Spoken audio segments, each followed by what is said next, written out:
સુરતના ઉધના વિસ્તારમાં આજે મેગા ડિમોલિશન હાથ ધરવામાં આવ્યું હતું. લિંબાયતના ડુંભાલમાં સરકારી મિલકત ઉપર 36,000 ચોરસ મીટર જગ્યામાં ગેરકાયદેસર દબાણ ઊભું કરવામાં આવ્યું હતું, જેને ઉધના મામલતદારની ટીમે પોલીસને સાથે રાખી મેગા ડિમોલિશન કર્યું હતું. સુરતના લિંબાયત વિસ્તારમાં સરકારી મિલકત ઉપર દબાણ કરવામાં આવ્યું હોવાનું છેલ્લા ઘણા સમયથી ધ્યાન પર આવ્યું હતું, જેને લઈને મિલકતદારને વારંવાર નોટિસ પણ ફટકારવામાં આવી હતી. સરકારી જમીન ઉપર 3 માળની ઇમારત ઊભી કરી દીધા બાદ આ સમગ્ર મામલો હાઈકોર્ટ અને સુપ્રીમ કોર્ટ સુધી પહોંચ્યો હતો, જેમાં પક્ષકાર દ્વારા છેલ્લા ઘણા સમયથી કાયદાકીય લડત સરકાર સામે ઉપાડવામાં આવી હતી. આખરે સરકાર પક્ષે જમીન ખાલી કરાવવાનો આદેશ આવતા કાર્યવાહી શરૂ કરવામાં આવી હતી.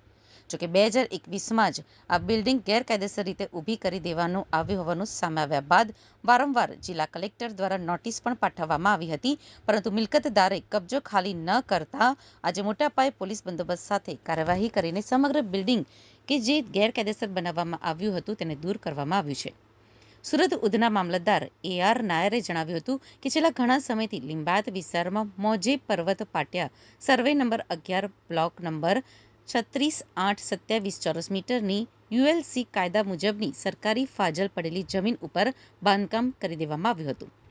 ઉત્તર દિશામાં નંદનવન તેમજ દક્ષિણ પૂર્વેના ખોળે ઇન્ટરસિટી પ્રિકાસ્ટ ભાગીદારી પેઢી દ્વારા બિનઅધિકૃત બાંધકામ કરી દેવામાં આવ્યું હતું, જેને વારંવાર નોટિસ આપવા છતાં પણ મિલકતદાર દ્વારા મિલકત દૂર કરવામાં આવી રહી ન હતી.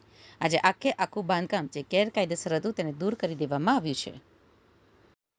મોજે પર્વતના બ્લોક નંબર 14 વાળી 36,827 ચોરસ મીટર જેટલી નામદાર સરકાર ULC ફાજલ જગ્યા આવેલી હતી. એ જગ્યા ઉપર જે દબાણદારો દ્વારા દબાણ કરવામાં આવેલું હતું એ દબાણ આજરોજ દૂર કરવામાં આવી રહ્યું છે. દબાણ દૂર કરતા પહેલા આ જગ્યા માટે હાઈકોર્ટ અને સુપ્રીમ કોર્ટ સુધી કેસ ચાલે છે. જે જગ્યામાં પ્રતિવાદી પક્ષકારો વિનોદભાઈ જયરામભાઈ પટેલ નાઓ અને મૂળ માલિકો જગુભાઈ ડાયાભાઈ પટેલ, દિનેશભાઈ જગુભાઈ પટેલ એ તમામ પક્ષકારો હારી ગયેલ છે અને સરકાર પક્ષે આનો ચુકાદો આવેલ છે. 2021માં આ જગ્યાનો નિકાલ થઈ ગયેલ છે. તેમ છતાં આ જગ્યા ઉપર દબાણ ચાલુ રાખવામાં આવતા એમને જમીન મહેસૂલ કાયદાની કલમ 61 મુજબ નોટિસ આપી દબાણ દૂર કરવામાં જણાવવામાં આવેલું હતું. તેમ છતાં એમણે દબાણ દૂર નહીં કરતા આજરોજ સરકારી મશીનરીનો ઉપયોગ કરીને પોલીસ અને SMCના સ્ટાફનો ઉપયોગ કરીને આજરોજ દબાણ દૂર કરવામાં આવી રહ્યું છે. 2021માં આ જગ્યા માટે સરકાર પક્ષે ચુકાદો આવી ગયેલ છે. ત્યાર પછી પણ આ જગ્યાનું દબાણ ચાલુ રહેવા પામેલ છે.